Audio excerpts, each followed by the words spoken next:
Je vais vous proposer de reprendre sur une thématique qui nous est un petit peu chère chez HP, et puis un petit peu d'éclairer ce qu'on peut appeler chez HP la notion de modèle hybride. On n'a pas forcément les mêmes définitions, les mêmes notions tout à chacun lorsqu'on aborde ce type de thématique. Donc, on va peut-être commencer par peut-être éclairer un petit peu l'écosystème d'un client aujourd'hui.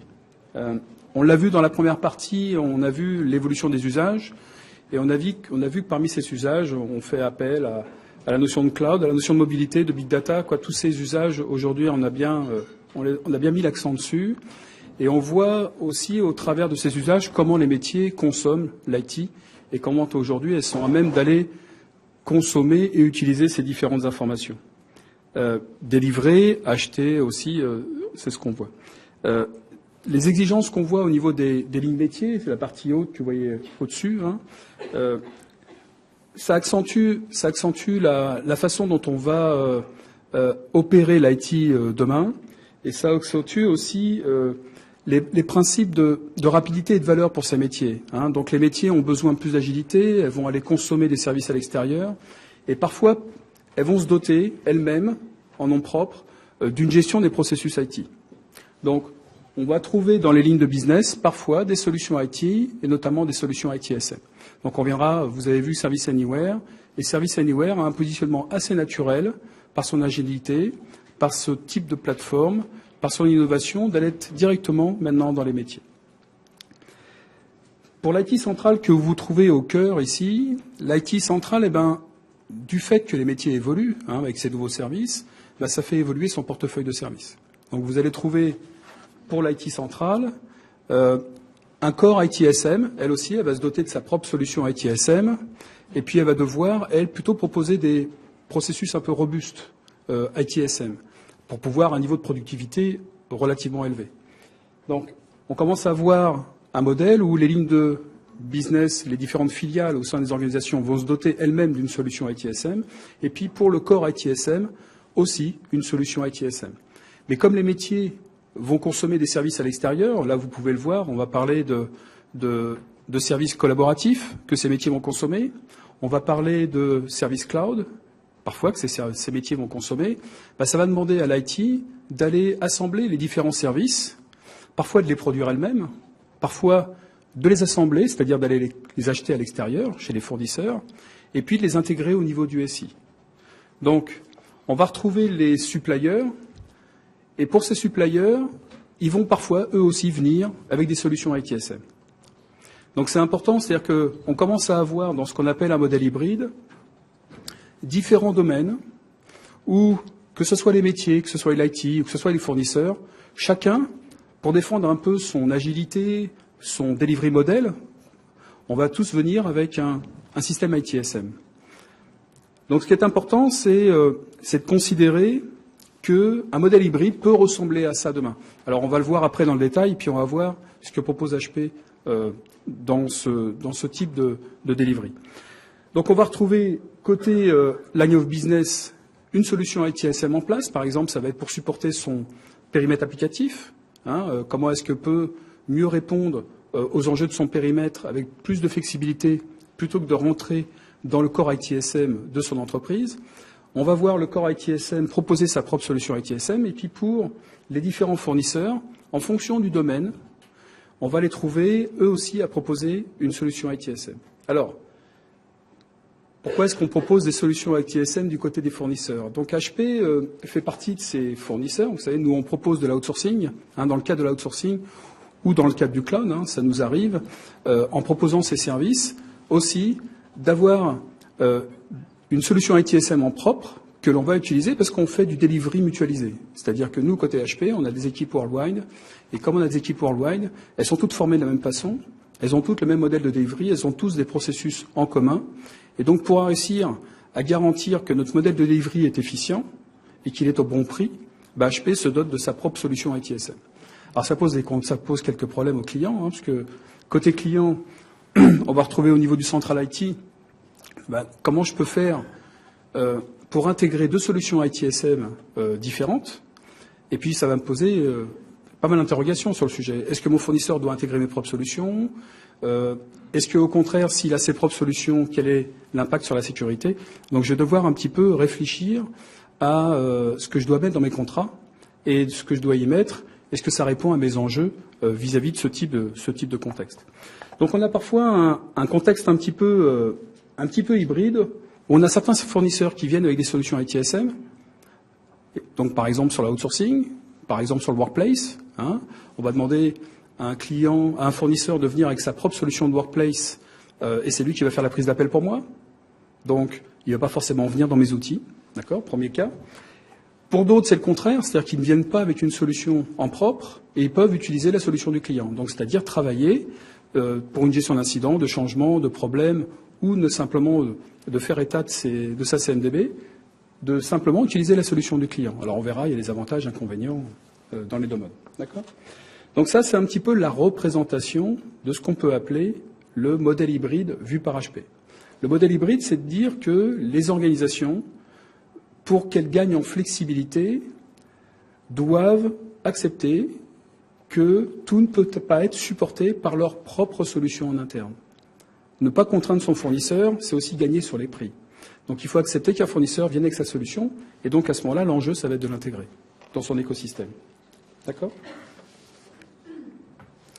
Alors, si j'essaie de l'illustrer basiquement, on va trouver un operating model où vous allez trouver côté client. Alors là, c'est plutôt service anywhere, de façon assez naturelle. On est plutôt sur des solutions agiles, déploiement rapide. Et donc, on va trouver un service anywhere côté line of business qui va devoir s'intégrer avec une application core central IT qui, en l'occurrence, et qui nous concerne, Service Manager. Donc, et puis on va voir derrière, si je prends l'exemple d'une application qui peut être par exemple une application en mode SaaS, de ressources humaines, cette application qui est plutôt l'application des lignes de métier, eh ben on va s'apercevoir que c'est côté métier qu'on fait la prise d'appel pour son propre périmètre applicatif. Mais si c'est un sujet d'infrastructure, c'est pas chez les métiers la réponse. Donc on va escalader l'incident à son représentant IT, qui est le central IT, qui lui-même va l'escalader à son fournisseur avec sa propre solution ITSM. Donc le cas d'usage qu'on retrouve très fréquemment, c'est le fait de dire que vous avez plutôt en amont une prise d'appel avec une gestion d'incidents. Ces incidents doivent être escaladés en centrale, mais pour le central, c'est pas lui qui traite, c'est son fournisseur, et c'est son fournisseur qui va devoir traiter les sujets d'infrastructure relatifs à l'application des métiers. D'accord ? Sujet assez traditionnel, mais ô combien parfois complexe, et surtout ô combien coûteux. D'accord ? Donc ça, on est dans un schéma assez basique de représentation, où vous allez voir un ticket qui va être pris côté client, avec un service desk qui peut être dédié. C'est un petit peu, pour rebondir sur ce qu'on a présenté ce matin, c'est les helpdesk non IT. Donc on est plutôt métier, on traite. Et il se trouve que l'incident est relatif à l'infrastructure, c'est pas dans les métiers, j'escalade à mon informatique. Donc le ticket, lui, va être pris en charge en local. Il va être analysé par des niveaux 2. Ces niveaux 2 vont dire, c'est pas chez nous, c'est dans le SaaS. Donc on a, nous, à s'intégrer avec notre fournisseur de SaaS. Et donc là, on va parfois bâtir un lien avec ce fournisseur qui, lui, va traiter, il va résoudre, ça va remonter le ticket va repasser en centrale, du central, on va repasser aux lignes métiers.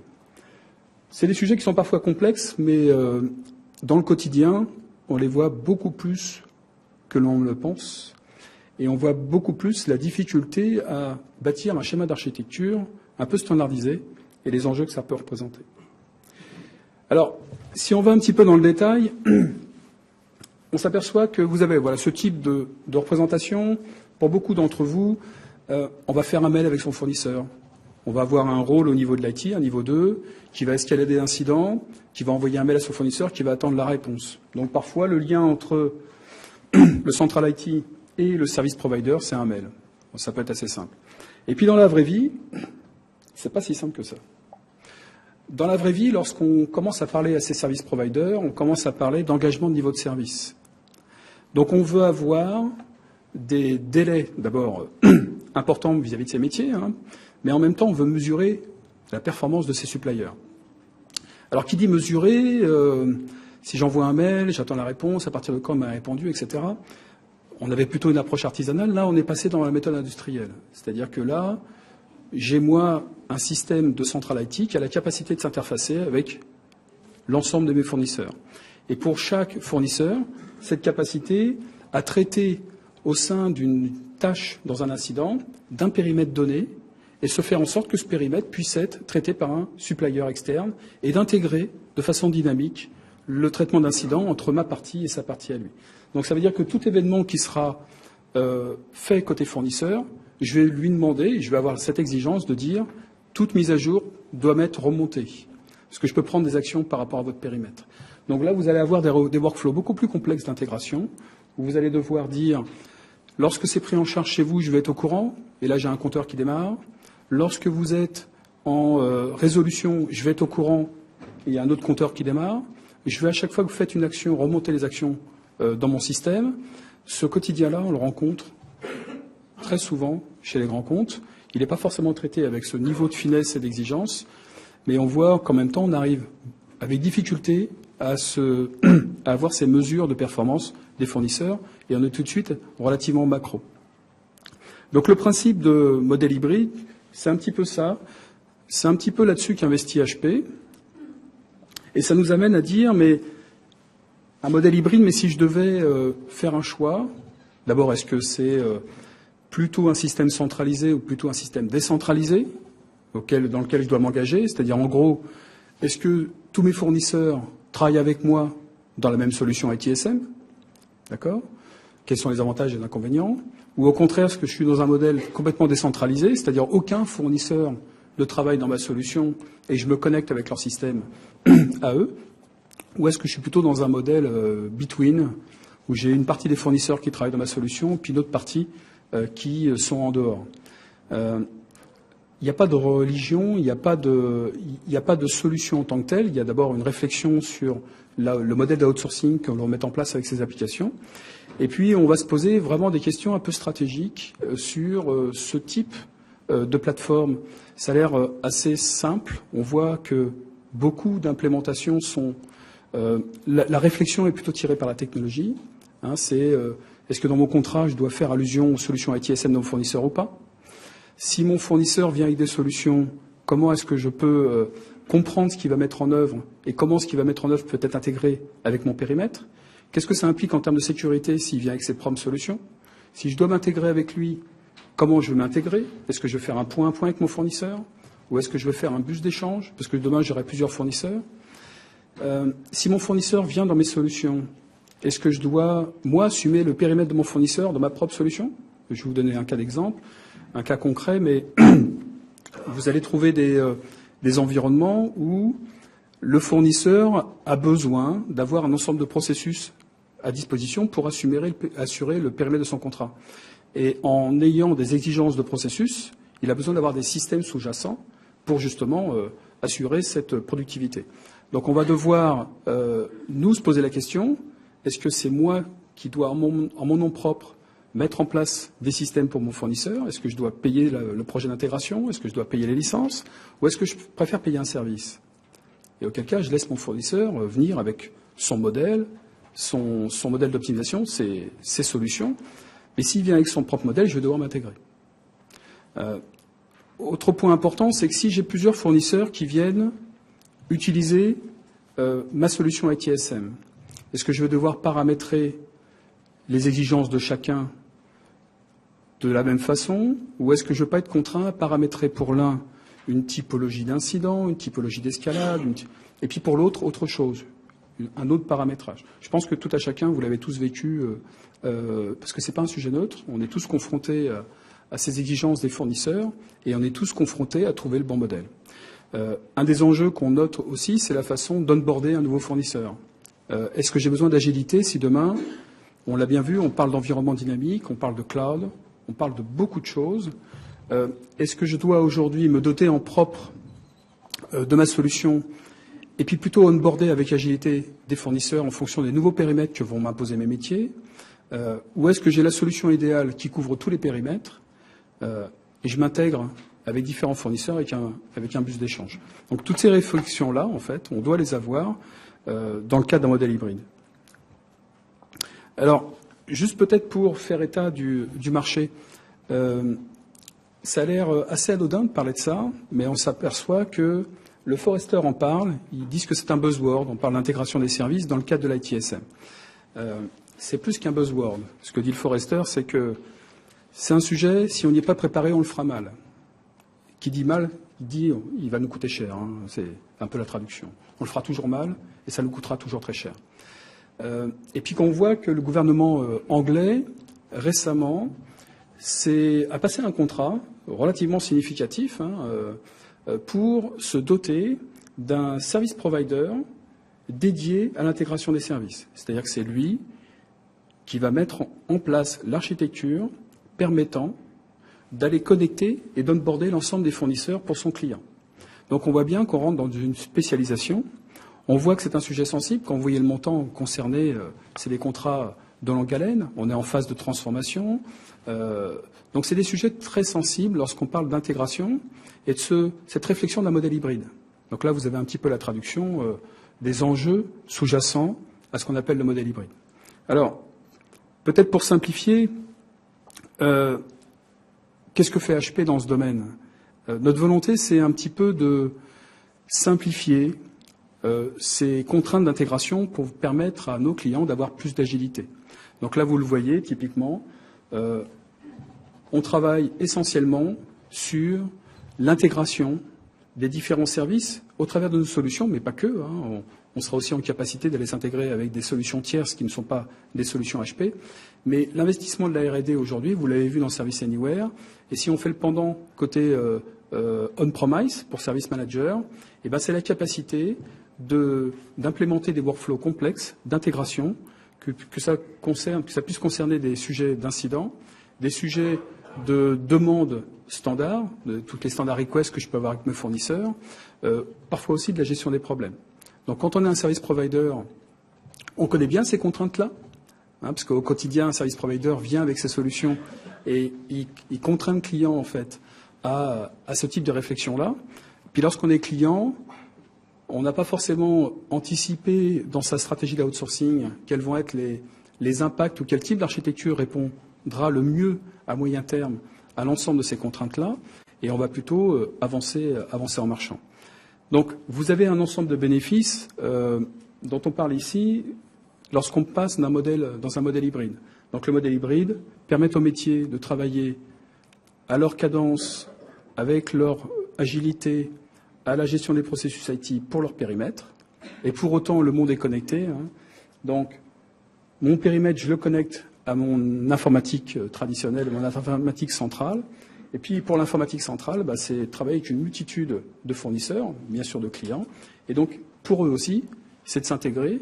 Et puis, au final, celui dont on parle, qui est l'intégrateur des services IT, donc le service broker, c'est lui qui va devoir assembler l'ensemble des services produits par ses fournisseurs pour garantir le end-to-end entre le client et ces fournisseurs-là, et donc une cohérence d'exécution entre les métiers et ses fournisseurs.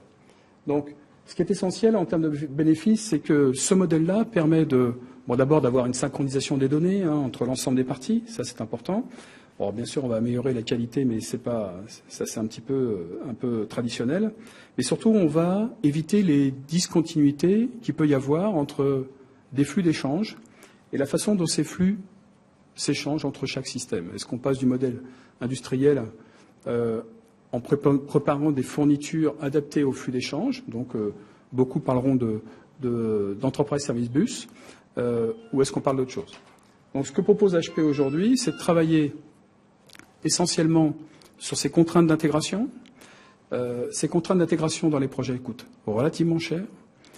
Donc là, c'est de mettre à disposition des fournitures. Ces fournitures seront dans Service Manager. Elles seront paramétrables pour vous permettre de connecter l'environnement client comme l'environnement fournisseur et de faire en sorte que tout ça fonctionne. Voilà, donc c'est ce que je voulais un peu aborder avec le modèle hybride. Sachez qu'aujourd'hui, la R&D investit massivement pour permettre aux entreprises, demain, d'avoir un maximum d'agilité lorsqu'il s'agira d'aller externaliser des services chez ses fournisseurs, mais aussi de permettre de l'agilité à ses différents clients. Je m'arrête là. C'est ce que je voulais présenter. Si vous avez des questions, je suis disponible. C'est un point important. Je vous remercie.